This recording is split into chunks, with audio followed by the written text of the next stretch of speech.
बिस्मिल्लाहिर्रहमानिर्रहीम। अस्सलाम वालेकुम डियर स्टूडेंट्स, कैसे हैं आप सब लोग। मैं उम्मीद करता हूं आप सब खैरियत से होंगे। दोस्तों, कानून का एक मफरूज़ा है कि चाहे हज़ार गुनहगारों को छोड़ दो लेकिन किसी बेगुनाह को सज़ा नहीं होनी चाहिए। तो इसी तरह जब किसी मासूम को किसी भी जुर्म में फंसाया जाता है तो उसके लिए कानून रास्ते भी देता है कि वो अपनी बेगुनाही साबित करे और इस मुकदमे से अपनी जान छुड़ाए। तो इस सिलसिले में आज का जो हमारा टॉपिक है वो है आर्टिकल 24 ऑफ QSO 1918-4। ये हमें बताता है कि facts not otherwise relevant becomes relevant. कुछ फैक्ट्स ऐसे होते हैं जो कि आपको नज़र नहीं आ रहे होते कि वो रेलिवेंट नहीं है, लेकिन वो रेलिवेंट हो जाते हैं। तो वो कौन कौन से फैक्ट्स होते हैं और उनके प्रिंसिपल्स क्या क्या हैं, ये हम आज के लेक्चर में पढ़ेंगे। आर्टिकल 24 का जो फर्स्ट प्रोविज़ो है वो हमें बताता है कि कुछ फैक्ट्स ऐसे होते हैं जो कि फैक्ट्स इन इशू और रेलिवेंट फैक्ट इन इशू के साथ इनकंसिस्टेंट होते हैं। इनकंसिस्टेंट का लीगल मीनिंग ये है कि वो उसके रेसिप्रोकल होते हैं, यानी कि उल्ट होते हैं। फॉर एग्ज़ाम्पल, ए पर इल्ज़ाम है कि उसने बी का मर्डर किया।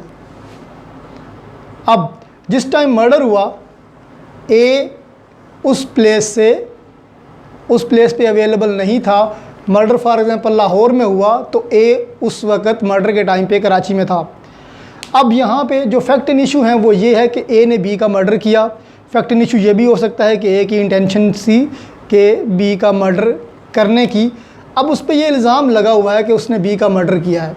अब यहाँ पे एक इनकंसिस्टेंट फैक्ट ये भी हो सकता है, ये है कि ए जो कि उस वक़्त कराची में था और मर्डर लाहौर में हुआ। अब ए का कराची होना और ए का बी के मर्डर में नामज़द होना लाहौर में, ये दोनों फैक्ट एक दूसरे के रेसिप्रोकल हैं, यानी कि या तो ए कराची नहीं हो सकता या ए बी का मर्डर नहीं कर सकता।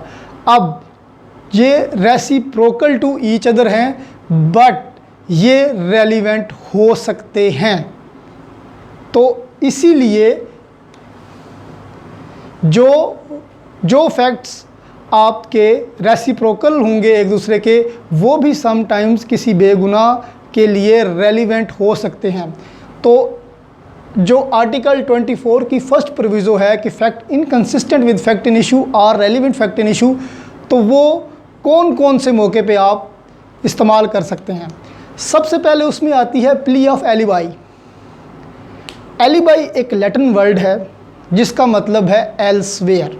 जिस तरह मैंने पहले बताया कि ए पे इल्ज़ाम लगा कि उसने बी का मर्डर किया है।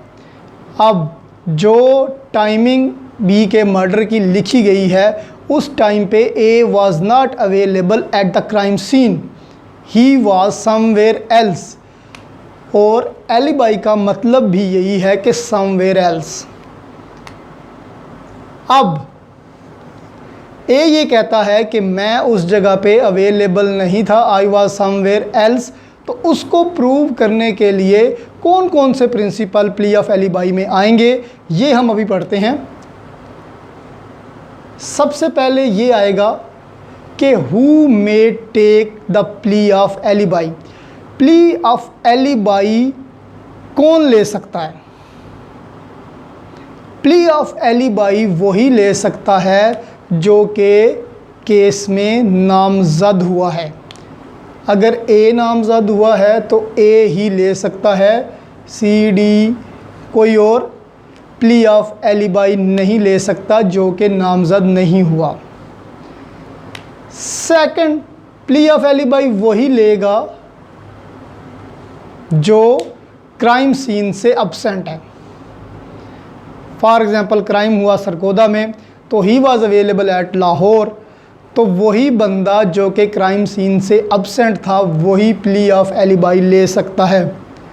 अब प्ली ऑफ एलिबाई वो तभी लेगा जब वो क्राइम टाइम का सारा टाइम कवर कर रहा होगा। फॉर एग्ज़ाम्पल, एक रॉबरी हुई जो कि 2 घंटे जारी रही, 5 से 7 बजे तक।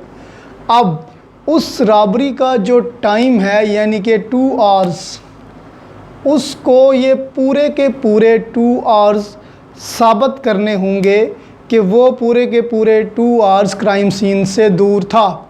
अगर वो 5:30, 6:36 वहाँ पे क्राइम सीन के आसपास था तो वो प्ली ऑफ एलिबाई नहीं ले सकता। तो जब भी उसने प्ली ऑफ एलिबाई लेनी है तो पूरे का पूरा जो कि ऑफेंस का टाइम है वो उसे कवर करना पड़ेगा। अब ये प्ली ऑफ एलिबाई रेज कब होगी, उसमें वो कहता है कि it should be raised at the earliest opportunity. अब यहाँ पे उसने अर्लीस्ट क्यों लिखा, वो अर्ली भी लिख सकता था। अर्लीस्ट इसलिए लिखा कि whenever you are being called, कि जब आपको कॉल किया जाए इन्वेस्टिगेशन प्रोसिक्यूशन की तरफ से, तो आप सबसे पहली प्ली ही ये लें कि I was not available at the crime time, कि जब ये ऑफेंस हुआ मैं उस वक़्त उस जगह पे अवेलेबल नहीं था। तो ये प्ली आपने सबसे पहले लेनी है। अगर आप इसमें डिले करते हैं तो वो डिले जो है वो आपको प्ली लेने से मतलब डिले जो है वो प्ली लेने के लिए सूदमंद साबित नहीं होगा। डिले नहीं होना चाहिए। फर्स्ट प्रायोरिटी पे आपने ये वाली प्ली लेनी है कि आई वॉज नॉट अवेलेबल। अब प्रोसिक्यूशन का ये काम है ऑनस ऑफ प्रूफ, जो अक्यूज़ के ख़िलाफ़ ऑनस ऑफ प्रूफ है वो टोटल प्रोसिक्यूशन पे डिपेंड करता है। अब प्रोसिक्यूशन अंडर एन ओब्लिगेशन है कि वो पूरे का पूरा केस जो है वो साबित करे, शिफ्ट करे अक्यूज़ पर ऑनस ऑफ प्रूफ के इसी बंदे ने ये जुर्म किया है और ये बंदा वहाँ पे अवेलेबल था। ये रिस्पॉन्सिबिलिटी है प्रोसिक्यूशन की कि वो बियॉन्ड एनी डाउट एस्टेब्लिश करे कि ये बंदा क्राइम टाइम में अवेलेबल था। अब जब प्रोसिक्यूशन अपना सारे का सारा बर्डन शिफ्ट कर देगी अक्यूज़ पर, तो उसके बाद जो बर्डन होगा वो अक्यूज़ पे है कि वो ये प्रूव करे कि I was not available at that time. अब उस जो प्रूफ अक्यूज़ पेश करेगा उसका क्वांटम क्या होगा, यानी कि उसकी क्वांटिटी क्या होगी। ये जो क्वांटिटी है ये केस टू केस डिफ़र करेगी। फॉर एग्ज़ाम्पल अगर बड़े केस हैं, हाई प्रोफाइल केस हैं, जिस तरह rape case, murder case, robbery, डकैती, तो उन केसेस में स्ट्रिक्टली उसको फॉलो करना पड़ेगा। स्ट्रिक्टली उसको प्रूव करना पड़ेगा कि I was not available at the crime scene. But कुछ केसेस ऐसे होते हैं जहाँ पे कोर्ट अगर सेटिस्फाई हो गई थोड़े से डाउट से ही तो उसका काम चल जाएगा। बट हाई प्रोफाइल केसेस में उसको स्ट्रिक्टली इस चीज़ को फॉलो करना पड़ेगा। अब ये तो सबसे पहला पॉइंट था कि जो फैक्ट इनकंसिस्टेंट है विद फैक्ट इन इशू, यानी कि रेसिप्रोकल है फैक्ट इन इशू का, वो भी रेलिवेंट हो सकता है, यानी कि प्ली ऑफ एलिबाई। उसके बाद जो सेकंड आएगा वो आएगा नॉन एक्सेस ऑफ हस्बैंड। अगर एक हस्बैंड ये क्लेम करता है कि जो ये बच्चा है ये मेरा नहीं है, ये इल्लीगिटिमेट है, ये नाजायज़ है, तो उसके लिए उसको प्रूव करना पड़ेगा कि वो 10 महीने से, 9 महीने से, 8 महीने से अपनी मिसेस के पास नहीं गया, यानी कि वो अब्राड था या वो बीमार था। तो ऐसी सूरत में हस्बैंड को ये प्रूव करना पड़ेगा कि ये बच्चा उसका नहीं है, इल्लीगिटिमेसी ऑफ अ चाइल्ड की सूरत में। अब अगली जो एग्जांपल इसमें आती है सर्वाइवल ऑफ एलिज्ड डिसीज्ड। अब एक बंदा है, उसके बारे में नामजद है कि वो जी 6 अगस्त को ए ने बी को मार दिया।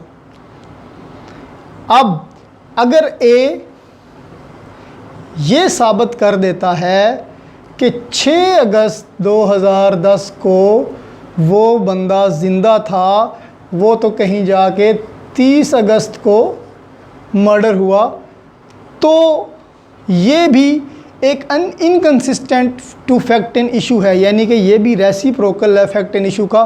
तो इस सूरत में ए को प्रूव करना पड़ेगा कि बंदा 6 अगस्त 2010 को ज़िंदा था जिसको मर्डर्ड नामज़द किया गया है। अब जो फोर्थ एग्जाम्पल इसमें आती है, वो है कि commission of crime by third person. अगर ए पर इल्ज़ाम है कि उसने बी के घर डकैती की है, अब अगर ए साबित कर देता है कि डकैती ए ने नहीं, डकैती सी ने की है, अब जो सी है ये ना फैक्ट इन इशू है, ना relevant to fact in issue है।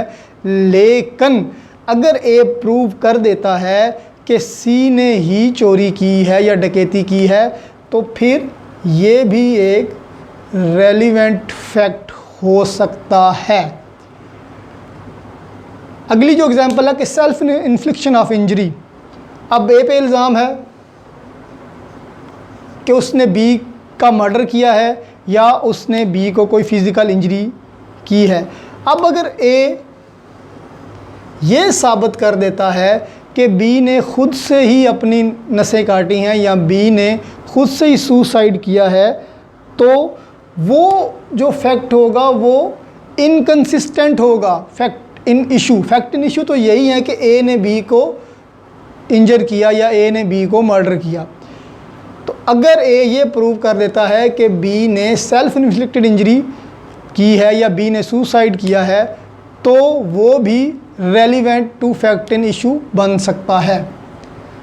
अब जो आर्टिकल 24 का सेकंड प्रोविज़ो है वो ये कहता है कि कुछ फैक्ट ऐसे होते हैं जो आपके फैक्ट इन इशू को हाईली प्रोबेबल बनाते हैं या इम्प्रोबेबल बनाते हैं। अब प्रोबेबल होता है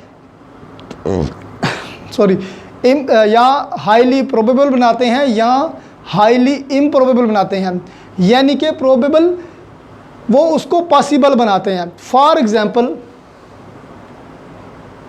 ए पर इल्ज़ाम है कि उसने पिस्तौल से बी का मर्डर किया। अब अगर ए 3-4 हफ्ते पहले पिस्तौल लहराता हुआ कहीं पे दिखाई दिया है, तो ये एक ऐसा फैक्ट है जो इस इल्ज़ाम को प्रोबेबल बना सकता है कि हो सकता है ए ने मर्डर किया हो। तो ऐसी सूरत में ये फैक्ट भी रेलिवेंट फैक्ट काउंट होगा। अब कुछ ऐसे फैक्ट होते हैं जो आपके फैक्ट इन इशू या रेलिवेंट फैक्ट इन इशू को इम्प्रोबेबल बना देते हैं या हाईली इम्प्रोबेबल बना देते हैं। उसमें आपको एग्जांपल दूंगा कि फॉर एग्ज़ाम्पल ए पे इल्ज़ाम है कि उसने बी का रेप किया। अब अगर ए ये साबित कर देता है कि वो तो पिछले 2 साल से अंडर मेडिकल ट्रीटमेंट है ऑफ इम्पोटेंसी, यानी कि नामर्दी की ट्रीटमेंट करवा रहा है, तो ऐसी सूरत में वो रेप कैसे कर सकता है। अब ये एक ऐसा फैक्ट है जो कि आपके फैक्ट इन इशू को हाईली इम्प्रोबेबल बना सकता है। तो ऐसी सूरत में भी ये फैक्ट आपका रेलिवेंट फैक्ट काउंट होगा। तो आज जो हमने पढ़ा वो ये था कि आर्टिकल 24 में कुछ ऐसे फैक्ट्स को बताया गया है जो कि अदरवाइज़ रेलिवेंट नहीं होते बट रेलिवेंट बन जाते हैं in the course of trial, जिसमें कुछ फैक्ट्स जो कि रेसिप्रोकल टू ईच अदर होंगे वो भी रेलिवेंट हो सकते हैं, और कुछ फैक्ट्स जो कि फैक्ट इन इशू या रेलिवेंट फैक्ट इन इशू को प्रोबेबल या इम्प्रॉबेबल बनाएंगे वो भी रेलिवेंट फैक्ट्स हो सकते हैं। Thank you very much.